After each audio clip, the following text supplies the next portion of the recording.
नीट paper फुटीवरून दिल्लीमध्ये आंदोलन करण्यात आलेलं आहे। दिल्लीमध्ये एनएसयूआयनं एनटीए बाहेर आंदोलन केलेलं आहे। तर दिल्लीमध्ये आंदोलन करण्यात आलेलं आहे। एनएसयूआय कडून हे आंदोलन केलं गेलेलं आहे। सध्या खरं तर या नीट पेपर फुटीवरून काँग्रेस मोठी आक्रमक झालेली होती। युवा काँग्रेसने देखील आंदोलन केलेलं होतं।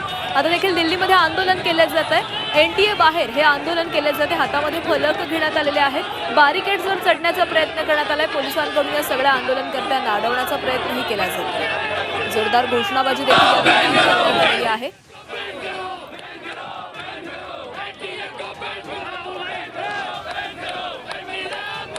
नीट पेपर फुटीवरून दिल्लीमध्ये आता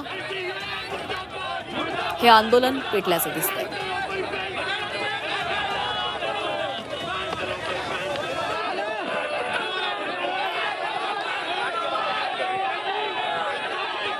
या ठिकाणी पोलिसांचा मोठा बंदोबस्त देखील तैनात करण्यात आलेला आहे। सोबतच बॅरिकेडिंग देखील समोर केलेलं आहे। हातामध्ये फलक घेऊन हे सगळेजण या ठिकाणी एकवटलेले आहेत। जोरदार घोषणाबाजी केली जाते। एनटीए बाहेर हे आंदोलन केलं जाते।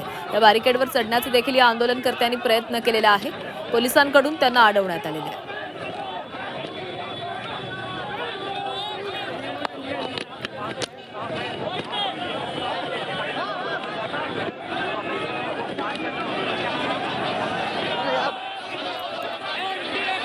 आपण ही दृश्य पाहतोय दिल्लीमधली आहेत। एनटीए कार्यालयाबाहेरची ही दृश्य आहेत।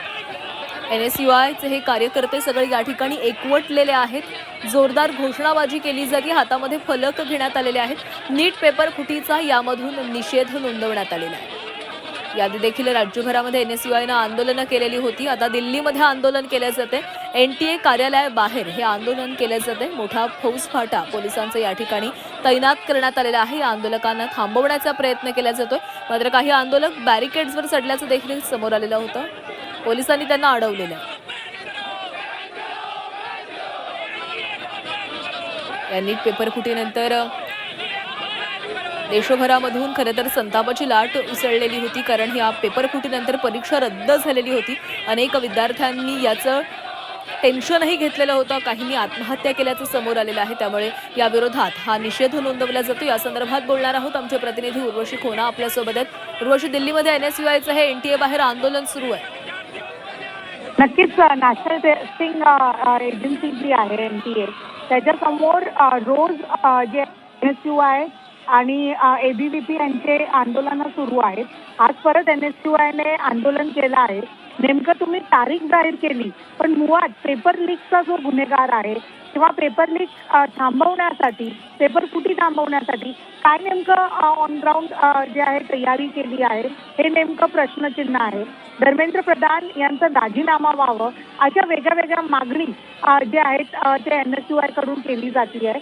इतकंच नव्हे तर हे सुद्धा बघितलं जात आहे की कशा प्रकाराने आज जेव्हा कुलकर्णी जो एक मुख्य आरोपी आहे या पूर्ण पेपर लीक संदर्भात, आज सीबीआय कोर्टात त्याची जे आहे त्याला प्रोड्यूस करण्यात येणार आणि त्यावेळी नेमकं काय अजून माहिती आहे ते समजणार। पण आता मात्र एनएसयूआय मोठ्या प्रमाणात जे आंदोलन करत आहे आणि नॅशनल टेस्टिंग एजन्सीमध्ये कुठे ना कुठे लिकेज आहे आणि म्हणून पेपर फूट झाला हे त्यांचं सांगणार।